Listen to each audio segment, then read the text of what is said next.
Hello, and welcome to First Chapter Friday. This week I've chosen to read from Scar Island by Dan Geminhart.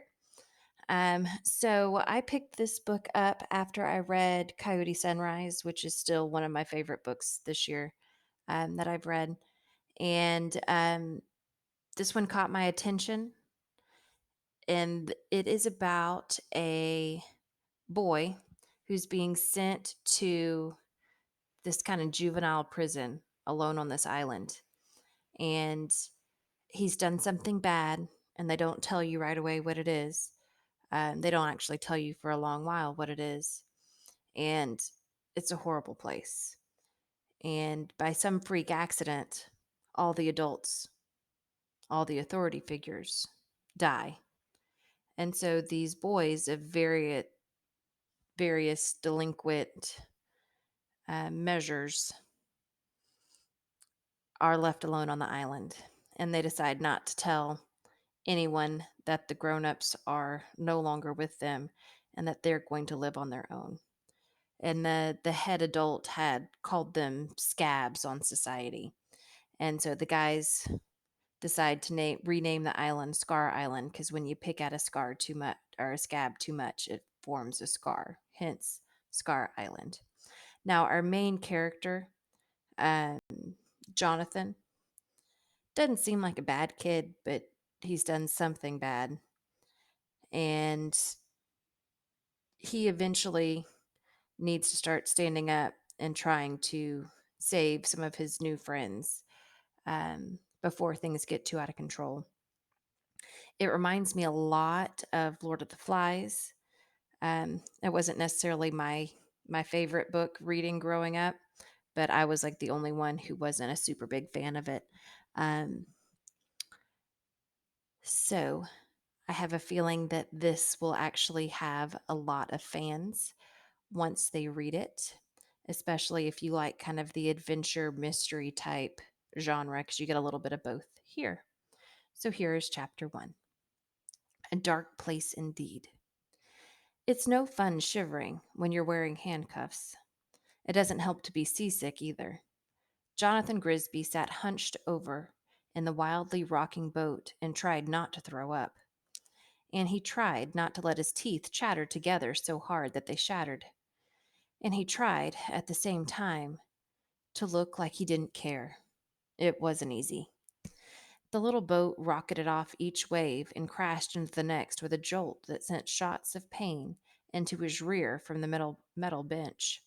His clothes were wet from the salty spray. The wind kept blowing his straight black hair into his eyes, and with his hands cuffed, he couldn't brush it away. The sun was already down, and every second brought more darkness. He noticed the boat's pilot grinning at him. It wasn't a nice grin. He was missing most of his teeth, and the few that he still had were brown and crooked. Tobacco juice dribbled out from his bottom lip into his scraggly gray beard. "You look scared," the pilot shouted over the whine of the outboard motor that he steered with one hand. Jonathan just blinked and looked away. "'Tis all right to be scared, boy." The pilot eased back on the motor, slowing the boat so that he didn't have to yell. He was still smiling, and his eyes twinkled with a mean hunger. "I'd be scared, too, if I was going where you be going." The pilot's smile widened, showing off even more stained teeth. Jonathan threw his head back to clear the hair from his eyes and looked out over the white-capped ocean, ignoring the leering pilot. He was sitting on his back, with his back toward the front of the boat, facing the pilot and the dock they had left minutes before. Next to the pilot sat his partner. He was young, maybe 17 or 18, with a kinder face. Not much more than a kid, really. "Aw, leave him alone, Cyrus," the younger man said. "There's no need to tease him." "I ain't teasing, Patrick. I'm warning." The grizzled pilot narrowed his eyes and nodded at Jonathan as he spoke. "Wouldn't be fair to toss him to the wolves with him thinking he's going on some seaside vacation. 'Tis a dark place you're going, boy. A dark place indeed." Jonathan, trying to ignore the old pilot, looked at the younger man, Patrick. Patrick's eyes slid away from his own. like he felt bad, like maybe the old man was telling the truth. "'Course you probably knew 'twas a dark place, though, didn't ya?" Cyrus continued. "That's why you're going there after all. A dark place for dark youths such as yourselves. Troublemakers, delinquents, criminals." He savored each word in his mouth like a salty piece of bacon. "How old are ye, boy?" 12, 13. Jonathan bit his lip. He didn't want to talk to Cyrus, but he was feeling awfully lonely, handcuffed in a boat on the way to prison. "Something like that," he said at last, with a shrug. Cyrus's mouth widened into a wolf's grin. "Ah, you're right in the middle, then. Criminal boys aged 10 to 14. That's what Slabhinge is for. End it. Can't imagine what dark crime you committed to get yourself sent here, boy. They'll have you meek as a lamb in no time. I'd wager begging to run back to your mama's lap." "Leave him alone, Cyrus." Patrick spoke again. "There's no point in taunting him so." Cyrus's eyes widened innocently. "I ain't trying to taunt him, Patrick. I just feel the boy should know what he's getting into, is all." Patrick frowned and looked out over the water. "Ah, there she is," Cyrus crowed. "Go ahead, boy. Turn around and take a look at your new home." Jonathan twisted in his seat and craned his neck to get his first view of the Slab-Hinge Reformatory School for Troubled Boys over the rusted bow of the boat. It was a hulking, jagged building of gray stone, surrounded on all sides by the foaming sea. The walls were high, rising up 2 or 3 stories from the crashing waves. Several towers stabbed up even higher into the gathering black clouds from each corner of the building. Each was flat topped and crowned with a black iron railing. A few dark windows dotted the higher parts of the walls. Instead of glass, they all had thick metal bars in a movie. It would be where the evil lord lived, or where the good guy died. There was no beach, no land, not even any rocks. The waves smashed and churned right up against the great square stone blocks of the walls. Jonathan gulped. It was worse than he'd heard, and what he'd heard had been terrible.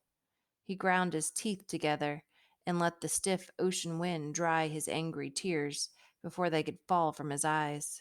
His hands, shackled together behind his back, squeezed into fists, then went loose. "Pretty, ain't it?" Cyrus chuckled.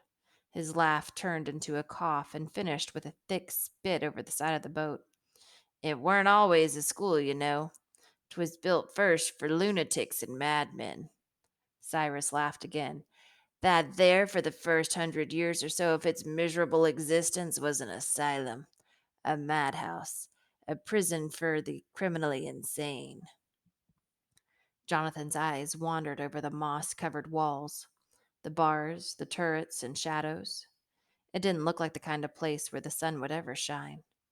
Thunder rumbled in the dark clouds above them. He swallowed a salty ball of fear. "Still is, I s'pose," Cyrus went on. "Only now the psychos is just younger is all." He finished with another throaty cackle. He slowed the motor even more, dragging the ride out as long as he could. They were crawling now toward the stone prison, riding up and sliding down the green-black waves instead of bouncing along their tops. "I wouldn't be thinking of escape either, boy. Never been done. That's a half-mile of ocean we've been crossing, chocked with currents and undertows. Plenty of the crazies tried, of course. Threw themselves from the top of them walls there. But the sea is hungry here. It swallowed 'em all, without a trace. After it dashed their brains against those walls, of course. Aye, 'tis hungry water round here. You can feel it, can't ya?" Cyrus almost was whispering now, his voice a hissy growl, like a bully telling a ghost story. "Why, it's eating at Slab-Hinge itself. See it there, chewing on them walls, eating away at 'em, wave after wave. Did you know there used to be rocks round it? There did, and a pier. and a wee little sandy beach all the way around. But the sea, she's been nibbling away nigh on a century and a half, and she'll have it all 'fore she's through. Cyrus punctuated his words with a good riddance spit into the ocean. Then he cocked a smirking eyebrow at Jonathan. You got yourself a cozy new home indeed, boy. A nut house full of delinquents being swallowed by the sea. Ha! But don't you worry. If you get homesick, there's always the rats to keep you company. Cyrus threw his head back and hollered out a laugh. Jonathan looked to Patrick, who shrugged apologetically. Yeah, he said, there'll be plenty of rats. They were right in the shadow of the massive walls now. The waves splashing against them were loud. He looked up to the top. There were stones missing, tumbled down into the ocean. The place was falling apart. They passed a window, 2 stories up. It was black and barred and shaped like a tombstone. For a moment, Jonathan was sure he saw a pale face looking out at him. He had to catch himself when the boat was rocked by a wave, and when he looked back, the face was gone.